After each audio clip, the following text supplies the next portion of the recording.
Hello, and welcome back to this channel. Today's going to be a very interesting video to film because last night we completely lost power. Now, in some cases that's not horrible, but for a system that relies on that kind of electricity, it's extremely important that we do not lose power. So today I really want to talk about everything we're going to have to be doing because now I have to completely reprogram the entire room because everything's reset to its default system.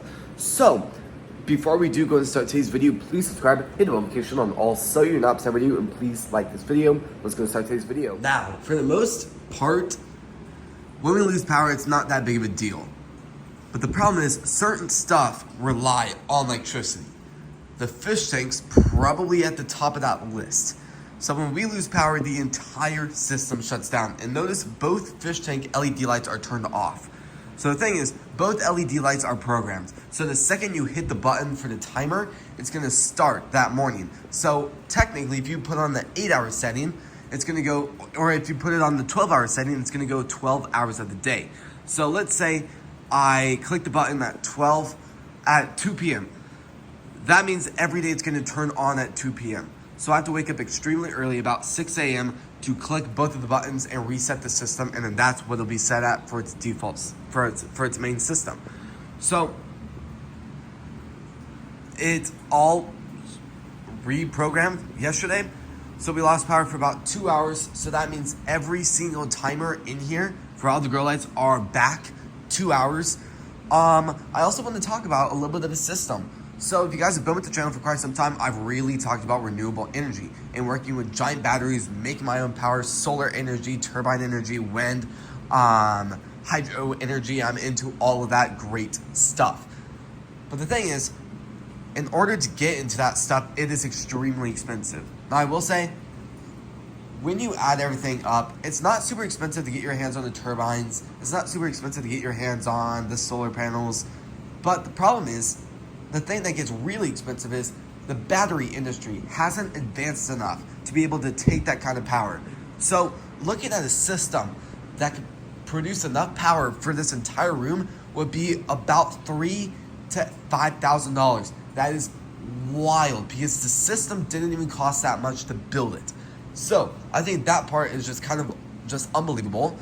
And second of all, the good thing about that is, as long as the entire system is hooked up and programmed under it, if we lose power, and it's all hooked up to the outlet too, the backup generator and the backup battery will turn on, making really nothing in here stop. So technically, you could be in here, we could lose power. I mean, the ceiling lights will turn off, but for the most part, 2.0 will not shut off. So I think that could be something I'm really going to invest in later on. But right now, my main concern is to figure out what all needs to be programmed besides the timers and the lights. So, on the shelves right now, let's just check this out. So right now it's set to 11 a.m.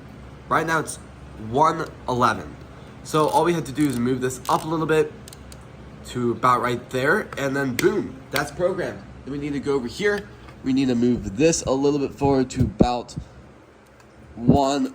This one is a little bit more difficult to turn. I don't really know why, but all I need to do is mess with that one, go with the other side, and I mean, for the most part, that's really it. Right now, since it is 1 p.m., I can't program the LED lights because, well, it's not going to solve anything, and yeah, so I'm going to have to just wake up extremely early tomorrow to program the rest of the system. But for the most part, there's not a ton of stuff that needs to be programmed yet. Well, I completely forgot about this too.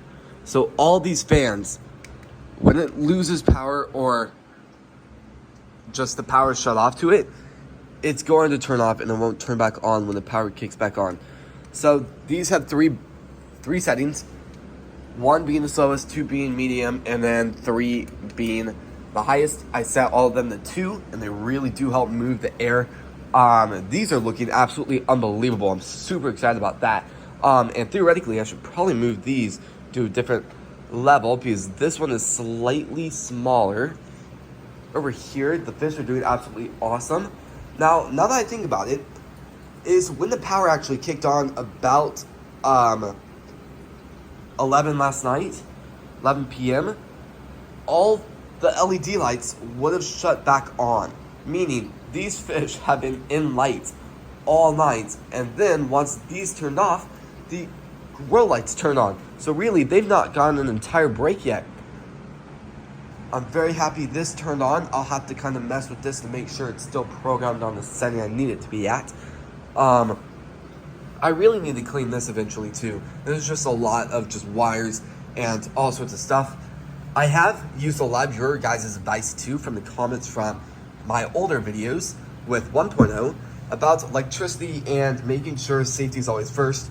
I have put a lot more work into this, so water can't get inside the box. I've actually even tried it out, and yeah, it works really well. So I guess now I'm gonna have to somehow, I guess for now I'm just gonna turn this off and go on from there. I'll probably have to do that with the ecosystem too. Biofilter is looking pretty good. And yeah, for the most part, everything is doing really well in here. So I was actually walked in the room assuming there'd be a lot more stuff. Now that I kind of walk around the room and I'm starting to realize that there's not that much stuff that needs to be shut back on and turned back on, I'm starting to realize that this video is actually going to be drastically shorter. So I think for now, I'm just going to go ahead and just walk around the room, shut off the rest of the LED lights, and fix the rest of the timers. And I want to talk about a little bit of stuff preparing for the grand opening of Go Forth Produce. All right, well, that was pretty quick. Now, here's the thing. Preparing for Go Forth Produce isn't going to be super hard. But the thing is, as long as have everything sorted, hopefully it won't go wrong in the beginning. So the things I really need to do is get permits and licenses ready. The second thing is I really need to go up and down the room figuring out the supplies I need, because I will have to put stuff on maybe a monthly delivery, maybe twice a month delivery, so I don't have to worry about stuff. Because obviously I'm going to have to get a lot of sponges on my hands. I'm going to have to get soil constantly on my hands. I'm going to have to get a lot of seeds. And really, for the most part, that's about it. I will have to get nutrients inside stuff, but I mean, I'll just buy stuff in bulk to get it drastically cheaper. Now, check this out. Going over here and working with the seeds. So I'm trying to figure out my seed order. So a lot of this stuff I won't be, I'm going to reword that. Most of this stuff I will be growing, but there are a few things I'm not going to be growing in here. A lot of the lettuce is just random types of lettuce. Some do better than others in the room, while some do really worse in the room. So red ruby lettuce does actually pretty good. Oak leaf does fantastic. I'm thinking for the beginning of Go Forth Produce, I am going to be growing lettuce, but I'm only going to be growing leaf lettuce, and we're going to be packaging them in bags, and working with that. So I think for trying to stay organized and not like really tearing ourselves out with like 40,000 products out, I'm just going to start small. But another thing is with these other plants, especially with like basil. So the problem is I'm trying to figure out how many seeds I really need, because the thing is basil takes a lot longer to grow. And once you harvest it, it's still going to grow. Same with the strawberries. The strawberries basically last forever. Once you plant them, that's that. Same with oregano. Same with, cilantro is going to grow drastically quicker. Parsley takes about double the time, but it still grows pretty quick. Lettuce is a little bit the same, but it definitely does grow slow. But I'm going up and down True Leaf Market trying to figure out stuff. So let's just look on the laptop really quickly. So here's what I so far have on the computer.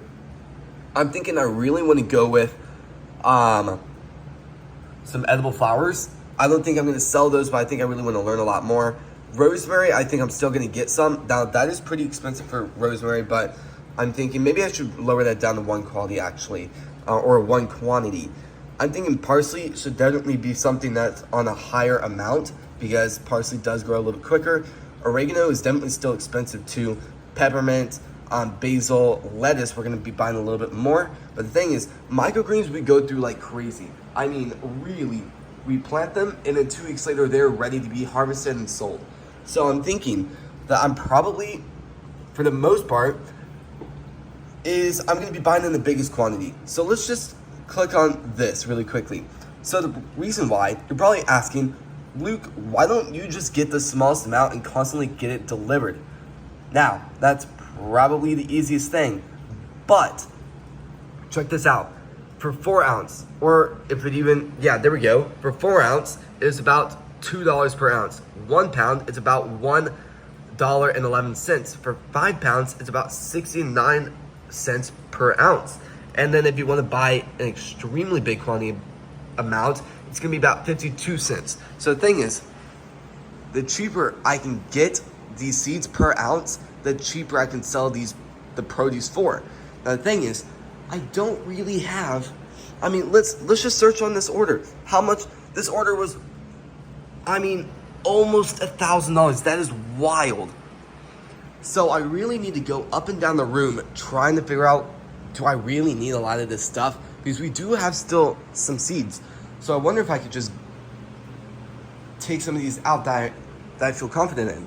Like oak leaf, I have quite a lot. I kind of thought I had a second bag actually. Salad bowl, I might need a little bit more. I don't even know why that's up there. It should be down here. Parsley, I do still have quite a lot, and I actually have another bag. Basil, I probably need a lot more. That's actually getting quite low. Spinach, it's horrible to grow in here. Does not like this climate, and I even tried to grow it outside and it didn't do well. Oregano, it is getting low. I think I could probably just get a smaller amount because these seeds are like microscopic. So in one bag, there's like 1 billion seeds. So I'm thinking, for the most part, I could probably take a lot of them down. I wonder if I should go up and down the microgreens and lower the quantity, because I'm not really paying $500 for microgreen seeds. But I think for the most part, the more money I pay and the bigger quantity and bigger amount of seeds I get, the cheaper. And really the more profit I can make per really product. So I might have to look into that, because at the end of the day, when you're growing stuff indoors and you're working with grow lights, you're working with some extremely thirsty electricity technology, or just electricity hungry, whatever, it does get a little bit expensive quick if you don't have it really organized. So I'm thinking, at the end of the day, I'm thinking a lot of the supplies I should try to buy in bulk, meaning it is going to be expensive, but I'm thinking at the end of the day, if I can sell out weekly, it'll be very, very, very good for the business. So I might look into that a lot more, because I don't really have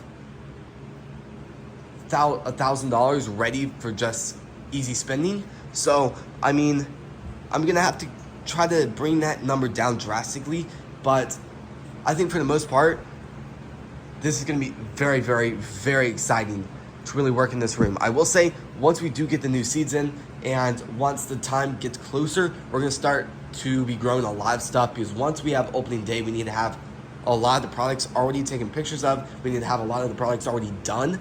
So it'll be complicated. It'll get very, very busy very, very soon, possibly even next week. But at the end of the day, it's going to be very, very fun. So I think at the end of the day, you guys are probably sick of me yapping for 20 minutes in this video. So as always, this is sadly going to be the end of the video. So if you guys have any recommendations or things you think I should change throughout what I talked in today's video about, please comment that down. I'd really, really love it if you would.